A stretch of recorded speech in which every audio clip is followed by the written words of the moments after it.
open conversations, toxic equality, toxic everything. In the history of ideas, in the history of philosophy, and also in popular political climate,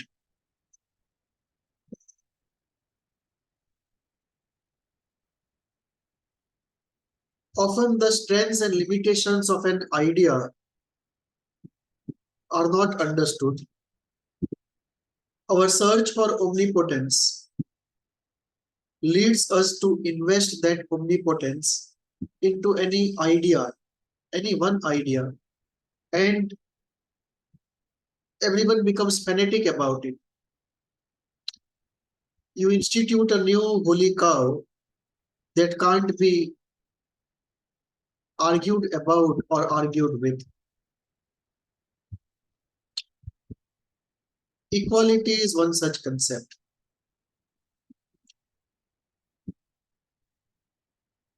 Most people don't know about ideas related to equality in the history of philosophy, in the history of political science, in the history of sociology.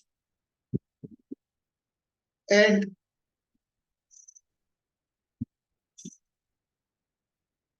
equality, which was a good concept, is a good concept, has been hijacked by the woke movement and stretched to absurdity. And this creates this new situation of toxic equality. It is very important to realize that any idea can be stretched to the absurd. Any idea could be put in the wrong context,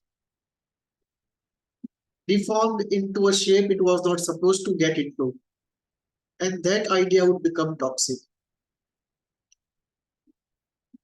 Ideas like equality, liberty, freedom, happiness, these ideas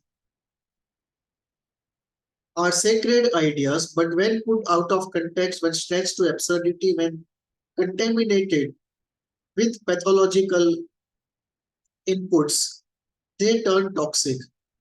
And the difficulty then is who would bell the cat, who would speak the inconvenient truth and say that the equality being talked about is toxic equality.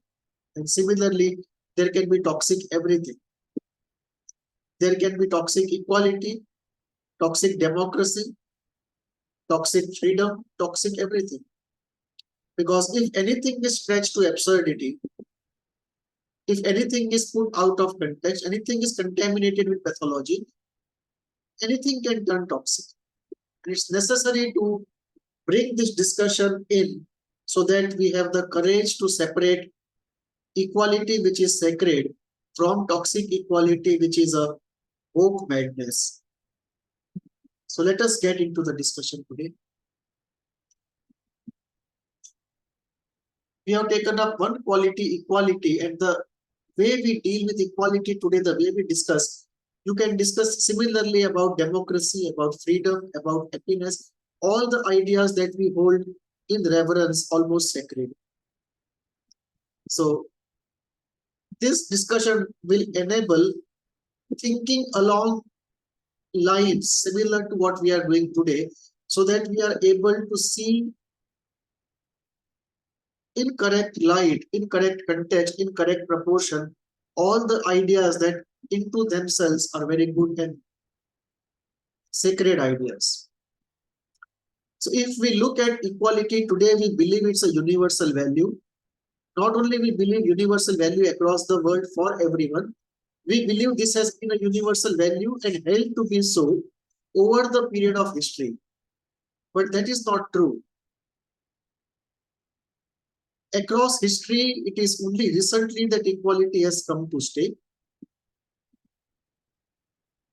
Earlier in history, there were periods when equality was in practice in certain parts of the world. but those periods were few and those parts of the world were few. There is also a question of how do you interpret equality? Should you interpret it as equality of opportunity, equality of biological rights, or should you interpret equality as equality of outcomes? And should you also then have different standards for men and women where equality is not similarity, or should you have the same standards for men and women and equate equality with similarity? So these are various ideas connected with the meaning of the word equality as to how the word should be understood, how it should be put in practice. Historically, many philosophers never believed in the idea of perfect equality and definitely did not believe in idea of equality as similarity. And these philosophers were not necessarily feudal, evil, aristocratic, despotic. Many of them were very good human beings, very intelligent philosophers, but their ideas were colored by, let me not use the word colored by, were influenced by what they saw around them in society and the natural inequality between people in terms of their physical endowments, in terms of their intellectual endowments, ethical endowments, and so on.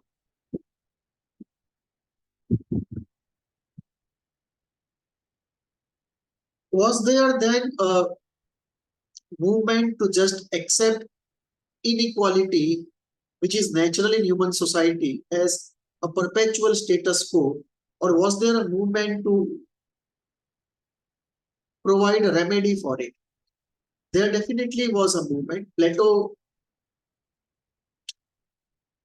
thought of the republic where the inequalities could be addressed, but not in a way that would be dysfunctional or unjust. So while Plato recognized inequality, recognized different classes, the idea was to create an ultimate utopia, the republic. It was a kind of pragmatic idealism.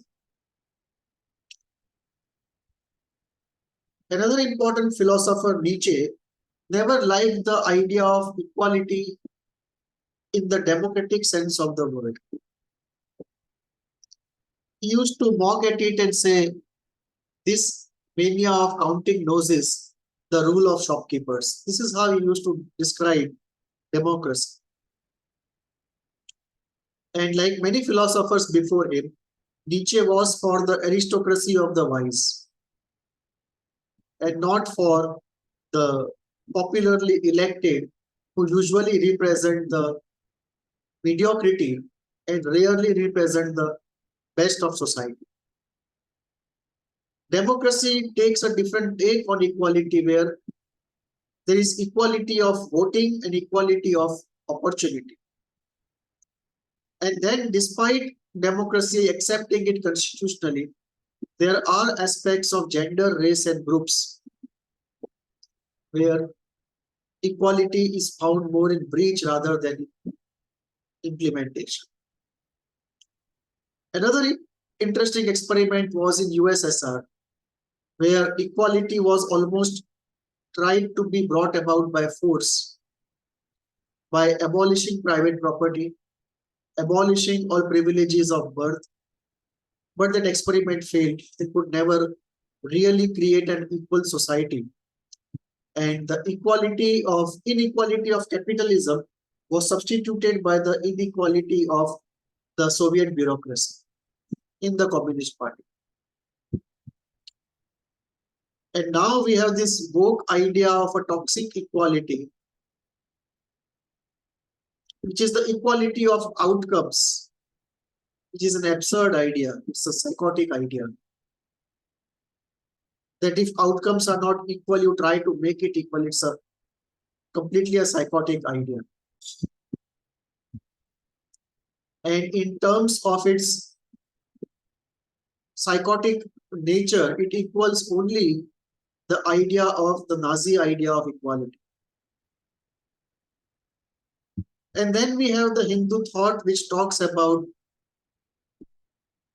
reincarnation, about equality by virtue of soul, equality by virtue of final goal of enlightenment, and the temporal inequality as being real in the world, and a cultural system to minimize that inequality and not to interpret equality as similarity when it comes to gender.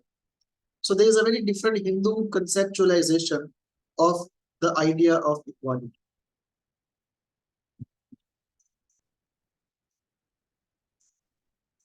If you accept the woke idea of toxic equality, I call it toxic because it's completely unreasonable, unnatural, and psychotic. If I accept the woke idea of equality, psychoanalytically, where does it lead to? If I accept the woke idea of equality and everything is assigned and nothing is natural and everything is fluid and everything can be leveled out, partly by social change, partly by law, and partly by medical technology, then psychoanalytically speaking, there is no paternal, no maternal, no adult, and no child. And it's a complete chaos. It's completely unnatural and completely chaotic. It's disorienting to the extent of going psychotic. And then what we have is you don't have an adult, you only have overgrown children who are not rooted in their archetypal nature or their traditions. It's a completely alienated, rootless, leaf in the wind society. And that by no means can be a way to good psychological health. You also are in a situation where there is no history and no design at work. It's a tabula rasa situation. And with no history and no design, you have no roots and no goal to go. And that is hardly a recipe of peace, stability, and good health for most people. Most people need rootedness in tradition and a clear idea of do's and don'ts and a clear idea of goals to reach. The idea of no design also is not a scientific idea. In linguistics, in biology, in all hard sciences, we see a design at work. And by virtue of rejection of all meta narratives, no philosophy can be put into place, and therefore no coherent account of the world can be given. And the leaf in the wind situation continues in the psychological sphere where there is no ontology, no teleology, and human existence is a leaf in the wind entity. I believe it's time to bring about two changes in DSM. One, to include a woke personality disorder, and second is to include a woke psychosis.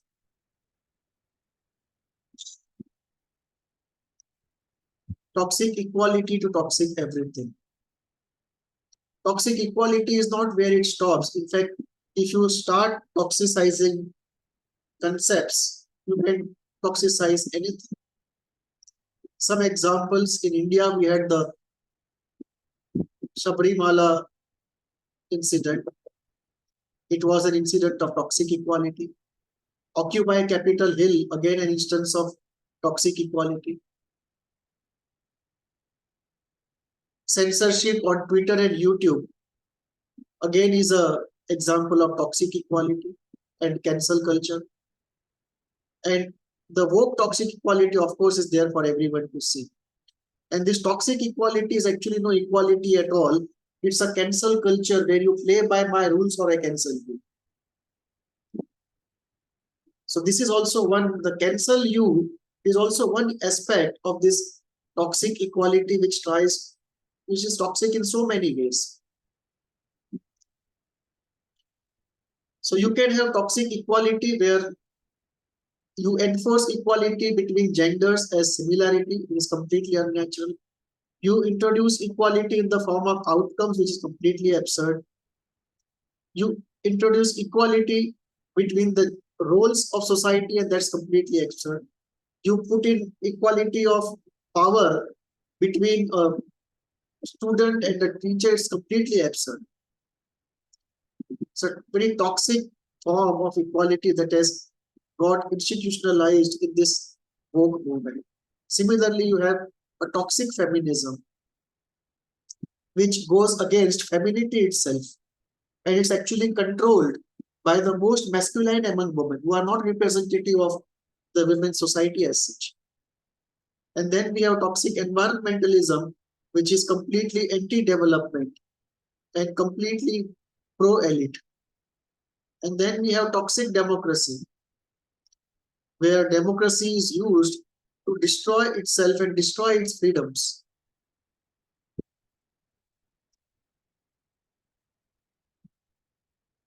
And the toxic democracy goes completely dysfunctional because of excessive freedom, completely unregulated, and allowing a microscopic minority with loud voice to hijack the processes of society and silence the majority. And then we can have toxic individualism, where the individual destroys the collectivity from which he comes and on which he depends, not only for himself but also for future generations. And then we have toxic communism, what we have seen under Stalin and under Mao, and toxic capitalism that we are seeing now in China, which is the most toxic capitalist country in the world today. And we also see toxic capitalism in Africa, where we see blood diamonds, blood minerals, and whatnot. There is an entire blood economy out there.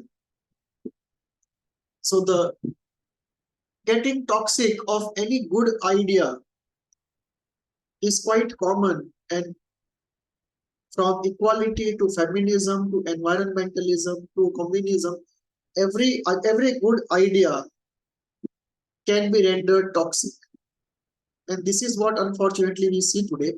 There is a toxic everything around us, toxicity in all its colors and flavors. And this lack of philosophical grounding, lack of maturity, lack of knowledge about naturalism, about tradition, about mythology, about deeper parts of the human unconscious, and untrained, ignorant, immature, childish, narcissistic, destructive individuals coming together in this woke movement and rendering all sacred ideas toxic and destroying everything that would take decades to build up.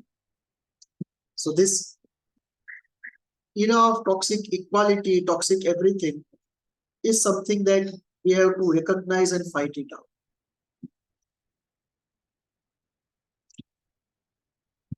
If you look at it from a Hindu spirituality point of view,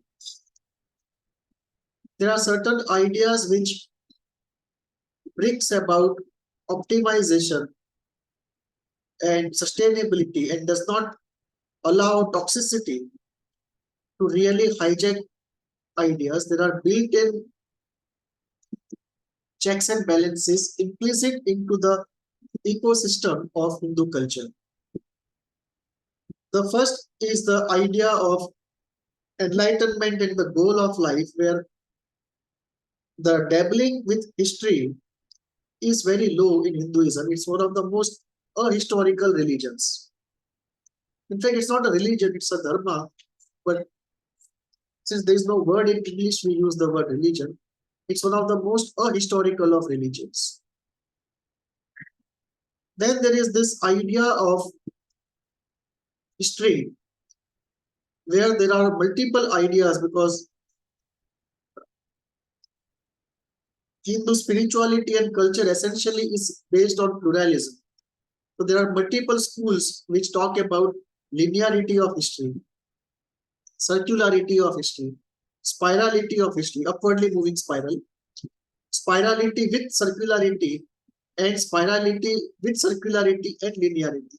So this multiplicity of schools and constant reference to pluralism, sustainability, moderation, naturalism in spirituality and culture. These are the sustainability catalysts. The constant concern with pluralism, naturalism, moderation, higher spiritual values, leading ultimately to sustainability.